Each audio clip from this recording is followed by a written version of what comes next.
നമസ്കാരം, ഏവർക്കും വിഷു ആശംസകൾ. ഞാനിപ്പോൾ നിൽക്കുന്നത് തിരുവനന്തപുരം പേരൂർക്കടയിലാണ്. നഗരത്തിൽ മുഴുവനും ഓട്ടപ്പാച്ചിലാണ്. ഇപ്പോൾ വിഷുവിനെ കണി ഒരുക്കാനായിട്ടുള്ള സാധനങ്ങൾ മേടിക്കാനുള്ള ഓട്ടത്തിലാണ് എല്ലാവരും. ചക്ക, മാങ്ങ, കണിക്കൊന്ന അങ്ങനെ എല്ലാം നഗരത്തിൽ കിട്ടുന്നുണ്ട്. ഇപ്പോൾ ഞാൻ നിൽക്കുന്നത് കൃഷ്ണന്റെയൊക്കെ വിഗ്രഹങ്ങളുടെ അടുത്താണ്.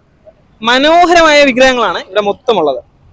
കൃഷ്ണന്റെ മാത്രമല്ല, ബുദ്ധന്റെ അടക്കമുള്ള വിഗ്രഹങ്ങൾ ഉണ്ട് ഇവിടെ.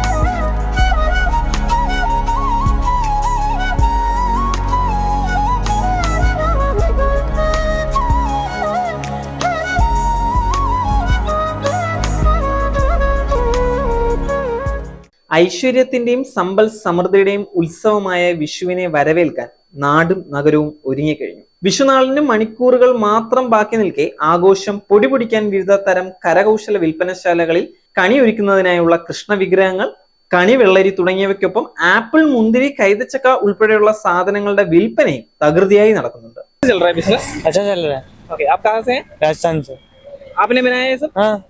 रेट कितना है? 400 का है, 500 का है, 600 का है, 700 का है। 400 स्टार्टिंग. Okay okay. कल तक है बिजनेस? हाँ, कल तक है पूरा. Okay okay. Happy Vishu. Happy Vishu. കൃഷ്ണന്റെ ചിത്രങ്ങൾ ആലേഖനം ചെയ്ത വസ്ത്രങ്ങൾക്കും ആവശ്യക്കാരേറെയാണ്.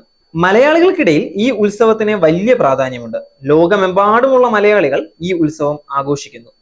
ചേച്ചി, വിഷു ആഘോഷം എങ്ങനെയുണ്ട്? സാധനങ്ങളൊക്കെ മേടിച്ചായിരുന്നു? കൃഷ്ണന്റെ ആദ്യം മേടിച്ചിട്ട് ബാക്കിയുള്ളതൊക്കെ മേടിക്കാം. സൂര്യൻ ഏരീസ് രാശിയിൽ പ്രവേശിക്കുന്ന ദിവസമാണ് വിഷു.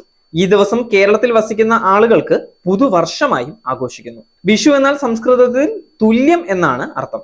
മലയാളത്തിലെ മേടം മാസത്തിൽ സൂര്യൻ ഭൂമധ്യരേഖയിൽ എത്തുന്ന ആദ്യ ദിവസമാണ് ഇത്. കേരളത്തിലെ ജനങ്ങൾ ഈ ദിവസം ഒരു പുതിയ തുടക്കമായി ആഘോഷിക്കുന്നു. ഏവർക്കും വിഷു ആശംസകൾ. राजस्थान से कैसे चल रहा है बिजनेस? इधर ठंडा चल रहा है, धूप कैसा है, कोई खास है नहीं. खास नहीं है, कोई नहीं. कहाँ से ये सब? ये तो हाथ से बनाता हूँ, हाथ से कारीगरी से. आप बनाते हैं? आप खुद बनाते हैं. Okay okay. एक इसमें कितने का रेट है? वो 300 का है. 300 का है. बाकी सब 300, 600 ऐसे जैसे साइड बड़ी जैसा कीमत ले. अभी ओके. Thank you. ആവശ്യമായിട്ട് കുഴപ്പമില്ല. സെയിൽസ് അത്യാവശ്യം ഇനി ഉച്ച കഴിഞ്ഞിട്ടേ സെയിൽസ് കൂടുള്ളൂ. എന്നോട്ടാണ് തുടങ്ങിയത് ഇത് ഞങ്ങളിത് എല്ലാ വർഷവും ഇവിടെ നാട്ടുപ്രദേശത്ത് നിന്ന് പർച്ചേസ് ചെയ്തിട്ട് കൊണ്ടുവന്നത്. പിന്നെ നമ്മൾ വാങ്ങുന്നത് മത്തനും കണിവെള്ളരി മാത്രമേ പുറത്ത് വാങ്ങുള്ളൂ. ബാക്കിയുള്ള എല്ലാം നാട്ടുപ്രദേശത്ത് നിന്നുള്ളതാണ്.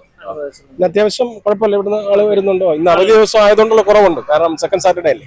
എന്തായാലും ഉച്ചയ്ക്ക് ശേഷം ഒരു 4 മണിക്ക് ശേഷം തിരക്കാണ്. ഇതിപ്പോ വില സ്വാഭാവികമായിട്ട് നമ്മളിതെല്ലാം കൂടെ ഒരു കിറ്റിലായിട്ട് കൊടുക്കുന്നത് ഒരു സെറ്റ് ആയിട്ട് കൊടുക്കുന്നത് 200 രൂപയ്ക്കാണ്. പിന്നെ ഇതിന് പ്രത്യേകിച്ച് വിലയാണ്. വെള്ളരിക്ക്, പിന്നെ മത്തന് ഇത് നമ്മൾ വേറെ വാങ്ങി. മത്തനിന് ഭയങ്കര വിലയാണ്. കിലോയ്ക്ക് 60 രൂപ വരെ ഉണ്ട്. അതുപോലെ അതിന് 40 രൂപയുണ്ട് വെള്ളരിക്ക്. Okay, happy Vishu. വിഷു എങ്ങനെയുണ്ട്? നല്ല വിഷു. സാധനങ്ങളൊക്കെ മേടിച്ചായിരുന്നോ? വാങ്ങി. ഇത് വാങ്ങിച്ചിട്ട് വേണം, കൃഷ്ണനെ വാങ്ങിച്ചിട്ട് വേണം ബാക്കി വാങ്ങിക്കാൻ പോകാൻ. ഹാപ്പി വിഷു. ഹാപ്പി. തിരുവനന്തപുരം നഗരം മുഴുവൻ ഒരു ഓട്ടപ്പാച്ചിലാണ് വിഷുവിനായിട്ട്. പ്രേക്ഷകർ എല്ലാവരും തന്നെ വിഷുവിന് ഒരുക്കാനായിട്ടുള്ള സാധനങ്ങൾ മേടിച്ചു കഴിഞ്ഞു എന്ന് തന്നെ വിശ്വസിക്കുന്നു.